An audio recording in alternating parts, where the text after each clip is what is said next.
it's not like some particular person in the family that we know everyone in the family, right? Whether it is the children, whether parents, children, grandparents, the relatives. So we know everyone. There is a sort of connect with the family. Generally say, like, you have any symptom, you have, trust a primary physician, trust your family physician. They are the best person to who will tell you what it is actually. That is where the family physician can help, because she knows the entire family. You understand the potential risk factors, you know their lifestyle, you know everything about them. Apart from that, now hypertension, that is something which is there, because I think stress is there in all levels. Okay, and post COVID, I think things, mental stress, physical stress, everything has taken over. So hypertension has become very young, very, very young. Say usually a basic master health checkup for the age. Okay, basic health checkup for the age. So there is health check for kids, for teens. There is health check for the youngsters and then older age group. Like Apollo ProHealth package is very, very well designed. Okay, and it's powered by AI, and wherein we are doing a lot of screening for all probable diseases. If you are having good food, if you know what you are eating, if you are including your minerals, vegetables, everything in the diet, then actually you don't need multivitamins. Hello and welcome to another episode of Health for You. Today with me is a very special guest, the most important doctor, I must say, which many of us these days have kind of forgotten. I have with me Dr. Bindu Suresh, who is a family physician at Apollo Clinics. Welcome to the show, ma'am. Thank you so much for having me here. Thank you, ma'am. Ma'am, my first question to all my guests is, if not a doctor, what would you have been? I think, back in our times, we were like almost tuned, like, you become a doctor and this, like that. So I haven't actually thought much about what I would be. So other it's a than family this. thing, like there were people in your family who No were one. doctors, I'm or the you're first doctor in the family. but who inspired you? My mom. Your mom? Wow, Yes. fantastic. Yes. So you were focused. I was to be very focused right from the beginning. I was very focused, very much interested in going to clinics, watching doctors, what they do. So I think I have never ever thought what I would be if I was not a doctor. That's very nice. Ma'am, general physician is something which, of late, that has become, everybody wants to move into specialities. How come you chose to be a general physician? Well, so I like this part. I mean, this being a general physician mainly because I feel that there is more connect with the people, more connect. We know it's not like some particular person in the family that we know everyone in the family, right? Whether it is the children, whether parents, children, grandparents, the relatives. So we know everyone. There is a sort of connect with the family, and it's we are like more a part of their family. Okay, so I think that was a very good feeling, where it is not a very professional feeling. It is more like being a part of them, and that makes us feel very nice. That's nice. So I decided I would continue being a family physician. That's Yes. amazing, ma'am. Actually, my first question was that when did we actually move away from this? Because I remember, I'm sure people born until their probably 90s, maybe I can say, everybody knew that there used to be one doctor, like a family doctor, and from grandparents to as and then even our children probably, like we had Yes. everybody going to one doctor. Yes. When did we actually move from that whole concept? Well, I think the social media played a big role there. Okay, so of course, specialties came in, super specialties came in. The social media made people more aware of that.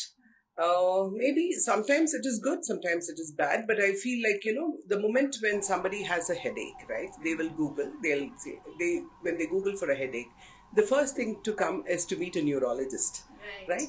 So that is not what it is. So ideally, if they come to the primary physician, they headaches can be of different types. It could be just a normal headache. It could be a stress-induced headache, hypertensive headache. It could be many things. So the first answer you get is a brain tumor, and that's why people started rushing to the neurologist, right? So I think that's where it started moving out, and that became like more of what do you say, a social pressure, that when you have something, no, we have to go to a super specialist. We have to find out what it is. So, ma'am, you brought in the word Google. I really want to know how dangerous can Googling. Like you said, I remember going immediately to Google search and typing something. It always ends up in cancer. So any kind of from migraine headache to stomach pain, everything ends in cancer. How important? Like on one hand, people want to be aware of what has happened to them. How good is that? And the other thing is dependency on Google, and then not really coming to a physician first. So I want you to answer me in two parts. One is the dangers of actually trusting the Google doctor, I must say. The second thing is the importance of going to a physician first. Okay. Yeah, so to answer the first part of the question, see, Google, I think, should be used just to, answer a primary search, like, just to find out, okay, can this be something? It can't make a final diagnosis there. For the final diagnosis, you have to go to your physician. Okay, if there is something that it is basically to understand, okay, I have a headache, what it could be. Don't come to a conclusion, don't take that, because it works in two different ways. Awareness is okay, but some people, they get worried about the whole thing. It works on their psyche, and then that creates more problems for them. Some of them come to the conclusion, yes, I have this. They are already, they have made their diagnosis seeing the Google search, and then they start from there further. So I would generally say, like, you have any symptom, trust a primary physician, trust your family physician. They are the best person who will tell you what it is actually. There is nothing wrong in going for a Google search, but that should be used just as an awareness, not to make a final decision, not to completely blindly trust and think, yes, I have this. That is not the right thing to do. And like I said, I started with saying that we have kind of moved away from the concept of family physician as such. But interestingly, many of the states, like Andhra Pradesh, has introduced family physician concept. Tamil Nadu has been doing it. Karnataka is planning to do it. So we have Telangana also doing it. So we have most of the southern states at least to bring back this whole concept of family physician. So how different is a family physician from a physician whom you would go to for a normal cold or cough? Like, if you can explain the role of the physician in itself. Okay. So, see, a family physician, like I told you some time back, is somebody who knows that family very well, right? Who's been with generations with that family. Or maybe not generations, maybe a young physician, but because one person of the family who came there had a good trust in that. They bring their children, they bring in their parents, they bring in their relatives. So everyone goes to that physician for the primary window, for the primary care, right? So she is their family physician. She or he is their family physician. Now, the good thing about that is, like how I told you, there is a connect with the family. You know everything about the family, right? So we can identify the potential risk factors. We can identify, all their hereditary issues, what it could be leading to, where we have to guide them, where they have to take preventive steps. All this we can tell them, right? As like, for example, somebody comes with a constant headache, says, I feel my BP is fluctuating.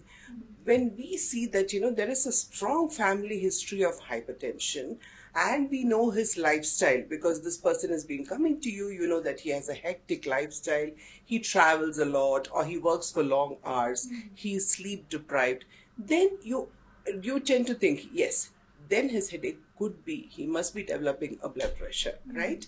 So that way, that is where the family physician can help, because she knows the entire family. You understand the potential risk factors, you know their lifestyle, you know everything about them. So that's a family physician. Now, coming to a general physician, of course, family physicians are all general physicians. But supposing you have a cough cold, of course, you go to the nearest physician, right? You just want to go for it. That's absolutely fine, and there's nothing wrong. That general physician could become your family physician. Once the person has that trust in you, they will become your family Right. physician. And from there on, we can also guide. Like supposing okay, there is a potential risk, this is what it is, and if they need the super specialist consultation or a specialty consultation, you can always guide them. And the family also has that trust in you, Yeah, that yeah. you will guide them to the proper place. So that's where the role of the family physician comes. And now I think slowly people have started understanding that, because I don't know. I mean, whether this is the right time to tell you, but I had this one patient who had their father brought in with history of fever for quite some time, on and off. So, old man with a long history of fever on and off. So, first thing that comes into mind, could it be a cancerous thing? Could it be something? Lots and lots of investigations done. Every evening he has chills and fever. I think when they came to me, like the family is well known to me, but I don't know, for whatever reasons, maybe I was not available or something like that. They have gone to all specialists, all investigations done, this big file, everything was done, and the fever has not gone. Okay, he's still having the fever. So they just came and they said, now we don't want to do, we have tired, even he doesn't want to see anyone, he's 80 years old, we have done so many investigations and things like that. And I just went through that, and they're telling fever with chills, shivering. So I said, basic 2, 3 things which were not done was just a urine routine test. Okay. Okay? Because the first sign of a fever with chills is a urinary infection. So I asked them, was a urine routine done? They said, yes, one was done long back. It didn't show anything. I said, can I see the report? So it mentioned few, about 10 to 15 parcels, okay, which was actually not further looked into. 10 to 15 parcels, they would have thought could be a contaminated sample or something. I said, no. I said, let's repeat. Let's do a culture. Let's see what it is. And it turned out to be a urinary infection. Once the culture came with that antibiotic, 48 hours, the patient was completely free of fever. There was no fever anymore. So Yeah. now people have started understanding, said, let's go to a primary physician, understand where we have to go to. So I think that's how the concept of family physician is coming back. That's now. very nice. Actually, we can probably call family physicians the detectives, who will kind of detect something which is really, which many a times, I'm not saying that specialty is not a good thing, but then, many a times it might go miss, like you said. Yes, So, it will.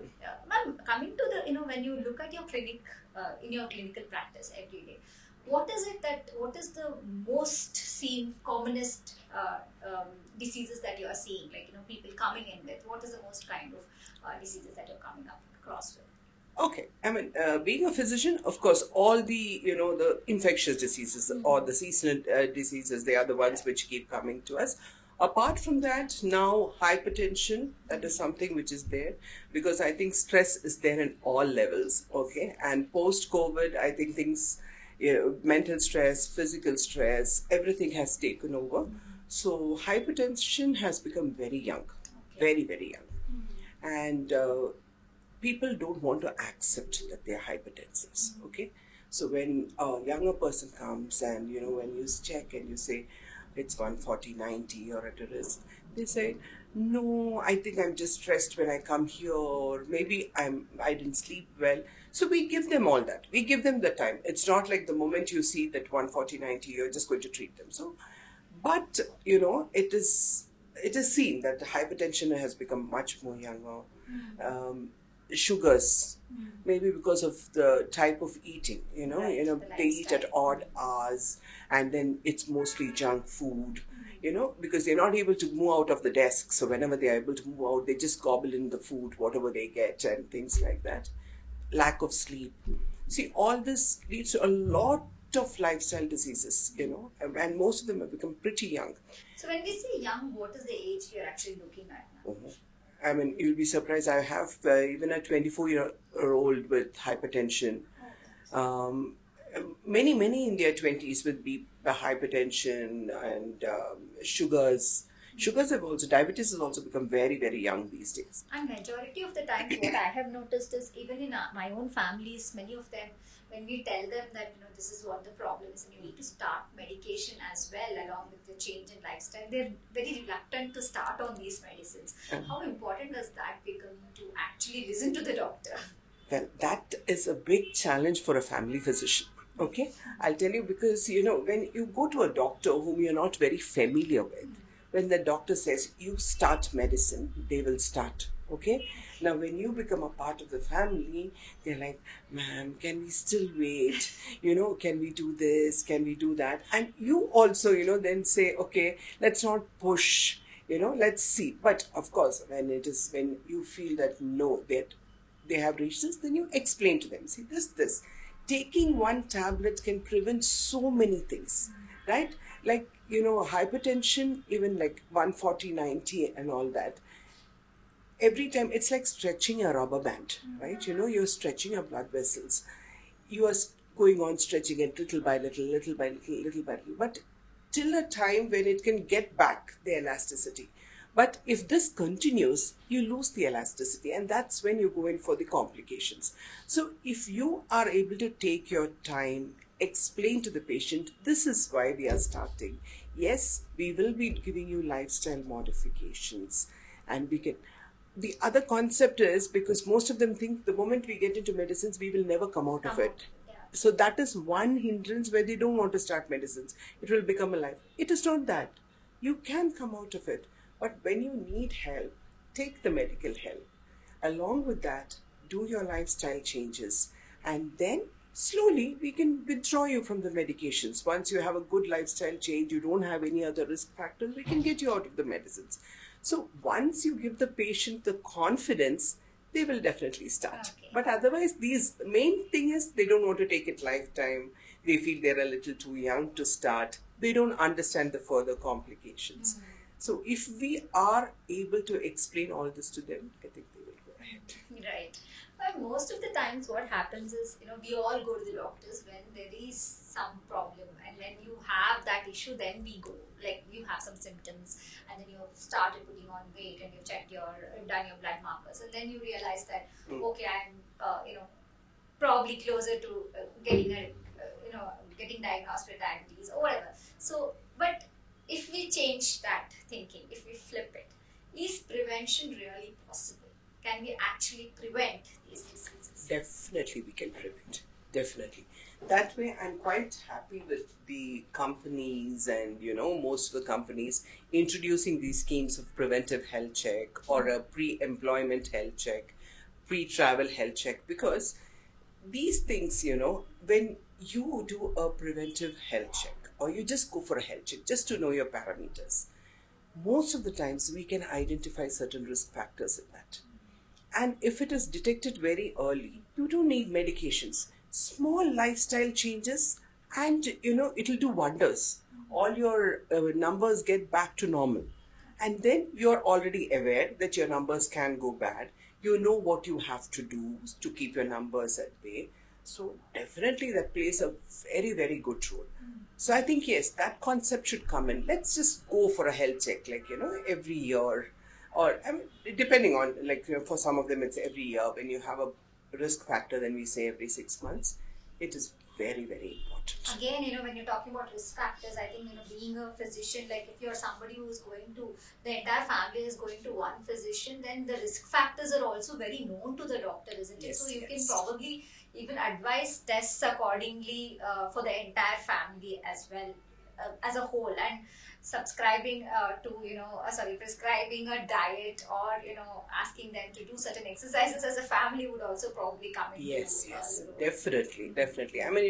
When the whole family is involved, I think people will follow it all the more, especially diet rules, if you say some diet changes, like when in the family, we also know, as ladies in the family, if you have to cook something separately for yourself, make something for the others, and you have kids at home, it becomes, so if we can introduce them to something which can help the entire family, it will help even the further generations also to prevent all these things. Right. So it is. So when it's preventive care, you mentioned about checks. Is there anything else that the families can do when we talk about preventive care as such? So when they know, like for example, like generations together, they have this particular thing. So say hypertension, and hypertension, you see, the earlier generations, the lifestyle was much more relaxed. Okay, so now it is not that any profession you take, they are working long hours. There is sleep is deprived. The type of food we eat is very different. So what they should understand is we will get this, and we can get it much early, right?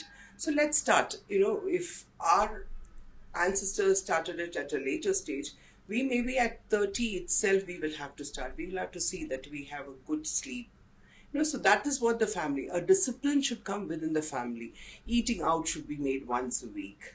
What you cook at home, you see that you use, how much of oil you use. You introduce fruits, vegetables, and all to the children at a very early stage. Because I've seen my child doesn't eat any fruits and vegetables, and that's an okay thing with the family. Not eating. Okay, let's then give them chicken, whatever they like. But it's not like that. You should find methods of how you can introduce the fruits to the family, how you can give it to them. That way you can prevent, a lot of lifestyle diseases in children you can prevent, right? So that is how they should work on. They should understand. I think there also a family physician is one who's going to tell them, that these all could be the possible things that can come. So, just incorporate some things, put the child to sleep at this particular time. Don't allow them to sleep, sit further. The usage of mobile phones reduce if people have these eye issues. Early, and it's like everyone's on the phone, so reduce the usage of that so that, the eyes stay more healthy, vision is there, much more healthy. All that, like, all very small changes, more discipline into the life. Same way eating out once a week, So all if that. if we look at, if we can rate, if we say that these five diseases are going to be something which, or conditions are going to be something which we really have to be wary about, which are the ones which come on top of your list? Like how I was telling now, hypertension definitely. Second one is the diabetes. Okay, thyroid. I see in quite a few patients right now, thyroid. Then deficiencies, vitamin deficiencies, vitamin D deficiency mainly because there's complete lack of exposure to sunlight, right? Because most of them get into their cars from the basement in the morning. They're back only late in the evening, so there's no exposure. Kids also get into the bus, and from almost in front of their house, they are into the bus. Go these days, even I think assemblies are not outside. I think earlier assembly used to be outside. So those vitamin D deficiencies we are seeing a lot. So vitamin D deficiency plays a role at every step because it's very, very important for the metabolism of the body, for healthy skin, healthy hair, obesity, everything. So those deficiencies we are seeing in plenty. Vitamin D, vitamin B12 again because of the type of food they eat. They are eating, but what they are eating is very important, right? So all those things. So deficiencies, so that would be the fourth one. Then, of course, cardiac diseases.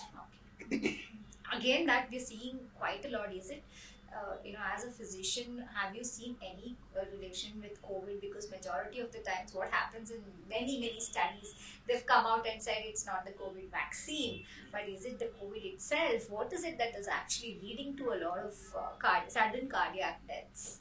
Yeah. I think, these sudden cardiac deaths were there earlier, but the social media was not that active at that point of time, right? So, which is the reason why, I don't think it was like, always documented or broadcasted so much. Okay, it was always there.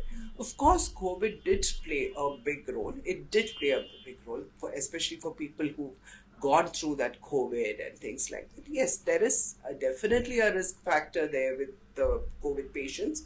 But I think all these things, sudden death and all, was there earlier. It was just that the society was not aware. And also the lifestyle has changed quite a bit. Lot, right? So yeah, the COVID has definitely brought. Yeah, and no, COVID by itself, it's not, has brought in a lot of things. See, so many people lost their jobs, so that itself caused a lot of stress.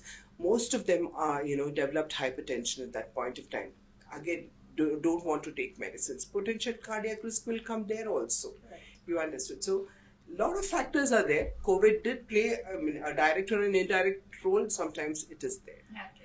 So when we talk about preventive care, you did mention checks, right? So are there any checks? These are the checks that a family should do once a year. I mean, like you said, for somebody who has a risk factor, they should probably do it twice a year. But what are those checks? Okay, so I say usually a basic master health checkup for the age. Okay, basic health checkup for the age. So there is health check for kids, for teens. There is health check for the youngsters and then older age group, like and for ladies, like say after 40 they have certain hormonal changes, and after 50 or the perimenopausal changes.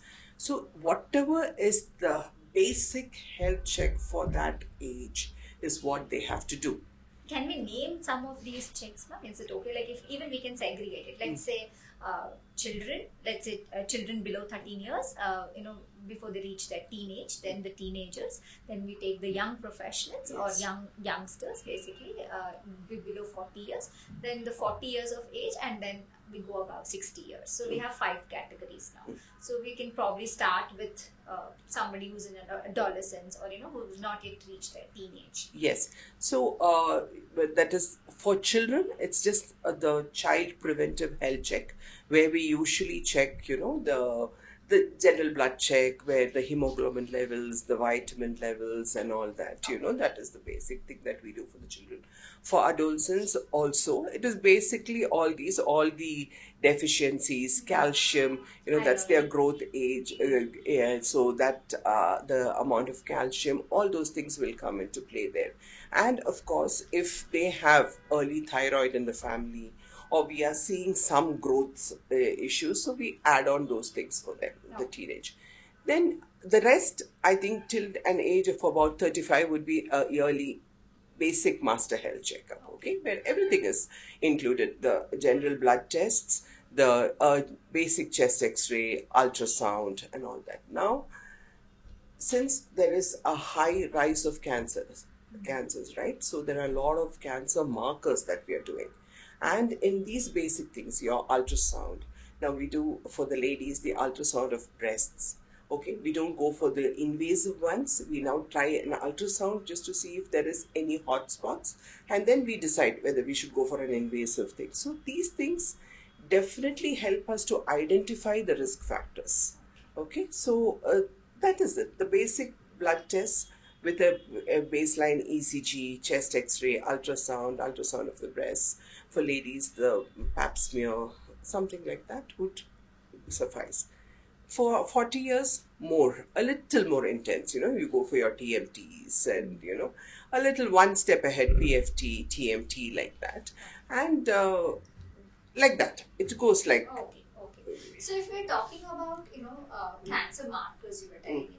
So are there any specific tests to actually, again, does it go like how we speak about speciality wise, or are there any basic markers that we They are included. These days they are included in the basic health checks. Most of the places, I think, in the health checks, they are included. Most of the cancer markers are included in that, yes. Yeah, that is something, because like you said, everywhere we get to see at least one in the family with cancer. Yes, so yes. Talking about cancer and hypertension again, and diabetes and even cardiac risk, so when you have somebody in the family who's already facing this issue of cardiac health or diabetes, how important does it become for the next generation? Like suppose your father is a person with diabetes for quite some years, then how important does it become for the son and the grandchild to actually be careful about these things? Yes. So it is very important because, once it is there in the generation, it's not just your grandfather. You will also just analyze, your great grandfather, if it's coming in every generation. When did they get it and all that? So once you have a potential risk, he had got it at 40, I can get it at 30, I can get it earlier than that. Then first thing is, of course, a basic health check to see where you stand. Then lifestyle changes, regular walks, the type of food that you eat. Don't overindulge on, carbs and things. So you find out in the family where your carbs are coming from. Is it the rice intake? What is giving you that so much of carbs? So that you bring about my little bit of changes and all that for you, for the child, for everyone. Your child needs what you introduce to the child, right? So that, just if you are strict and tell them that maida products are definitely causing a lot of issues. You see a lot of these days, you see a lot of gluten allergies. All these things have come in now, so that's because of all the junk food, right? So what you say, like, you just tell them, we will go out and have food, but it would be once a week. That's enough. And it's not like every other day you Swiggy, get your Right. things, eat what is there. So those things That's that the we can biggest stop. culprit now. I think the Swiggy and Zomato has Yes, kind yes. of spoiled us. Yeah. When we're talking about staying healthy and preventive health check as well, how does Apollo Pro Health package here? How does Apollo come in? What does it do? Okay. So the Apollo Pro Health package is very, very well designed. Okay. And it's powered by AI. And, wherein we are doing a lot of screening for all probable diseases, probable lifestyle diseases, for everything. Okay. So this gives us an early detection, to find out what you are at a risk of, right? And then when you see your physician, they are able to give you all the preventive guidelines, how you can prevent further aggravation of these numbers, how you can bring about small changes, modify your lifestyle, what you can do so that these things are kept under control, which is very, very important. How does this happen? Like that? Is it a scan? What is it exactly? There are blood tests, there are scans, yeah, and you get basically it's the scan reports and the blood test reports. And in that, once once your report has been generated, we can definitely find out what you are at a risk of. Maybe near future, further, may not be in the near future, but you can potentially get this, right? So if we can definitely, that So is you will what. tell all of those things. Yes, as yes, well. the Pro Like, Health. you are at risk for this particular Yes. disease, so you start prevention. Yes, yes. That's fantastic. That is what Pro Health is designed It's for. like an entire dashboard, I must say, for the family to Yeah. actually keep a check, right? Yes, So, yes, definitely, yes. that's very interesting. I'm sure you meet a lot of people through your Pro Health. You must have seen. Is there any case study which you can actually tell us that this particular thing we started and we could find out something from Yeah, that? yeah, definitely, Anyone, definitely. if you can share. So, I remember a patient, she was just about 28 years old, and then she came in and we advised the Pro Health, and then she said, I don't have any symptoms. Why do I go for the breast scan? I don't think I need to actually do that, and things like that. I said, it's a part of the program. You want to do it. It's better to do it preventive. And finally, they went, because see, some of them have this also, like if you do a scan, you can get cancer from that. So I don't know, that also I think they read it somewhere. If you do that because of the race, you can get a scan and things like that, something. So we tried convincing, and then we found a hotspot, and it was a very small one, but unfortunately it was one type which can spread very fast. Okay. And it was so good, like that patient came back to us and said, she said, like, I'm so glad, because I didn't have to do anything. She just had to remove only that. She didn't require any but had this spread, what she would have gone through. Right. So that is something. Then of course we had another person who did his TMT. Okay, so when he did it, so his dad actually had cardiac issues, and so we were telling him, like, we should be doing the TMT in mod brews and stuff like that. And this guy said, he said, no, no, no, I can do everything. He started, but by the 6th minute, he almost passed out. He was fainting. So we took him, and then we said, okay, well, let's stop. But then he said, maybe I was sweating. So he had multiple things to say, he said, maybe I just ate, I did this, I did that. I said, anyway, let's do an echo. Let's just see what it was. and the echo showed a developing aneurysm, which is quite a, very, very risky thing which was happening, and it was good that we detected early immediately. I mean, almost, I think the very next day he was taken and, it was done. And so certain things like this, definitely it makes Sure, sense. this is something which much needed nowadays because you don't know what's coming. So Yes, you yes. definitely need to know, and if there is a AI which can actually predict it, and if there is a program like a package for that, I think people should really They should go go in ahead. for They it. should Yeah. go ahead. Even like, cysts, like PCOS or polycystic ovaries, people keep saying, I have it from childhood. Yes, I do have cysts from childhood. But that is not something which is to be completely, said, okay, it is there, so forget it. It's not like that. So that can also lead to multiple things, right? So every small thing detected should be looked into and should be changed. PCOS, it's not necessary you have to take medicines, but that lifestyle change is very important because it's not good to keep these cysts, Right. that will also lead to hormonal changes which can lead further to other issues, right? So we will have Some questions which have been mailed to us, and our viewers and listeners do write their queries. So I've got few of them here. One, I think we've already discussed, this 5 problems that you see most commonly in your clinic. I think we've already discussed that. So most common health issues that young professionals, especially techies, are at risk for. okay. Stress.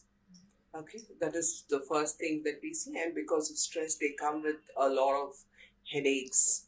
Okay, and that leads, of course, hypertension, all migraine headaches, cervical spondylosis, because the sitting position, which is not right. They work on the system; they can sit in any position and work. They have a lot of neck stiffness with the radiation of pain to the shoulders, back, and all that. So most of them come with a lot of this thing, cervical spondylosis, lower back pains, everything. Then, of course, vision, eyesight is an issue for them. Odd hours of eating, so gastric issues. A lot of them come with, and we've seen. I have not seen this many endoscopies happening as much as I see right now, because most of them have this burning sensation, not subsiding with the regular antacids. Again, what happens is antacids also, they just pop it in like just like that. They don't understand. Yes. So, and then, later on, nothing gives them an effect. So, there both stress as well as this erratic way of eating comes into play. So that is another thing which we see very often in techies. Then, of course, their sleep hours. They are quite sleep deprived. The number of hours they sleep is not good. So all this leads What about to fatty liver? Do you see? Yes, we do see fatty. Non-alcoholic Non-alcoholic fatty liver. That's the same thing, no? See, they don't eat. When they go and eat, they eat junk food. Okay, then no movement. They are sitting for hours together. There's no exercises which happen. So all this definitely a lot of fatty liver which we can see. Again, I feel that is one thing which people say fatty liver grade 1. Hi, that's there for everybody. It's just that it's ignored. It's not that. You have to start the moment you have grade 1. You make lifestyle corrections right from there so that it doesn't, lead to anything further. This is the question which even I have. Is multivitamins really needed, or is it overhyped? It is overhyped. So which are the basic ones that you actually need to be probably taking? If you are having good food, if you know what you are eating, if you are including your, minerals, vegetables, everything, in the diet, then actually you don't need multivitamins. Okay? When your body is weak, say you develop a cough cold or you develop something, that time your body is weak. Your body needs a little more of the vitamins to fight it out. You can take for those 10 days, 15 days, till you start feeling okay. But then after that, I would still prefer, this is basically for the youngsters, I would still prefer you having good food, because when you have food and you take it, its natural source in the first place, your body is working, releasing its enzymes, absorbing what is necessary and everything. When you take multivitamins, pop in the pills, you are giving vitamins in a completely formed way into your body. Your body doesn't have to work for it. So where, you are just making the body more and more lazy, right? So you don't need to do that. Till a certain age, your body has its lot of reserves. So even if 2-3 days you don't eat this properly and all that, your body reserves are very good. That itself will help, you know. So you don't have to just take in multivitamins, pop in iron, nothing like that. Of course, in your health check, you find a deficiency. For that time period, you have to take it. But always understand where you can get naturally from that. Now, after a certain period of time, when the body reserves come down, when the body metabolic rate is down, when you cannot eat certain things, that's when you should start taking some supplements. Again, there are people who come, you should see they come, they take all the supplements, they're taking vitamin E, D, A, this B complex. It doesn't work. They all hamper the absorption of each other. Okay. There is a method of taking it, so that is, you should ask your physician and take whatever you're taking, not just copy. Okay, that's very important, I guess. What's the weirdest reason someone gave avoiding a health checkup? Like if you can, I'm sure there are hundreds that you hear every day, right? Yeah, the most common thing is that, the doctor and the lab is making the money. They do it only to make the money. That is the most common thing that I hear. Okay. Yes. But one thing you secretly wish your patients would stop Googling. Yeah, okay. Everything, I mean, I think, in depth on anything, like, say, like when they have a left sided chest pain and, then they Google and find out it is this, that, and to the extent they can come to you and say, why don't you do this test? Yeah, and there are some unnecessary tests I have seen also people get to do. Of course, I don't know. So there will be elements like beryllium. So somebody comes and asks me, why is my beryllium low? And, I'll say, oh, that's okay. It's not important because I myself, I don't know what to explain to them, but they would have Googled that, and they can come and tell me, beryllium can cause this. So that's where, no need to deep Google anything. Just find out what it is and the rest can be clarified with your physician. I think along with Google, you also have influencers now, health Yes. influencers. Who Lots are of like them, big- yes. so- Below this podcast only you will find a lot of comments. So, what do you have a suggestion for the influencers and for people who are following those influencers? Well, everything depends on the trust, right? You have to make a wise decision. You're going to trust a true professional, or you're going to just trust what comes from outside. Okay, so I would not discriminate anyone. Maybe somebody has got a relief from doing something else, somebody's got a relief from something else, but it will not be a universal thing. Maybe when somebody tried a particular type of medicine or a particular type of drink, their sugars came down. It may be a timely thing, it may have helped them, but that doesn't mean that's going to help every other person. So each individual is different. Everybody's genetic thing is different. So make a wise decision. Decide whom you have to trust. If you could write one health rule on every fridge in India, every refrigerator in India, what would it be? Health rule. Okay. Eat healthy. Give 20 minutes of exercise. Sleep well. Trust your physician. Good. What's in your snack drawer? They want to know what is inside it right now. When people want a snack, probably that's what they want to know. Like, what do they snack on? Well, I think mostly it's fruits and dry fruits. Okay, I think that's the easiest thing that we can in between patients and all that, and healthy version. I've seen people taking this protein bars and all that, but I would personally I would trust something which comes from my kitchen. Then I would trust a made protein bar and have that. So I have dry fruits or some fruits. So I have one last question. What is your message to people if there is anything coming from a perspective of a family physician? Is there anything that you want to tell? One message to the public, if as a family physician, what would you want to tell them? Okay, and so I would just want to tell people that, you have any issues, trust one physician. Go, be open, tell them everything. Believe that, physicians are there to guide you. Even if they tell you you have to do a checkup, it is not because they want to make money out of it or they want you to spend. There is a reason behind every doctor telling you what you have to do. Okay, I understand that, nowadays I cannot make this as a common comment because I know there may be other things people have gone through, but that is the reason why you should have a trusted family physician, and just go with what they say.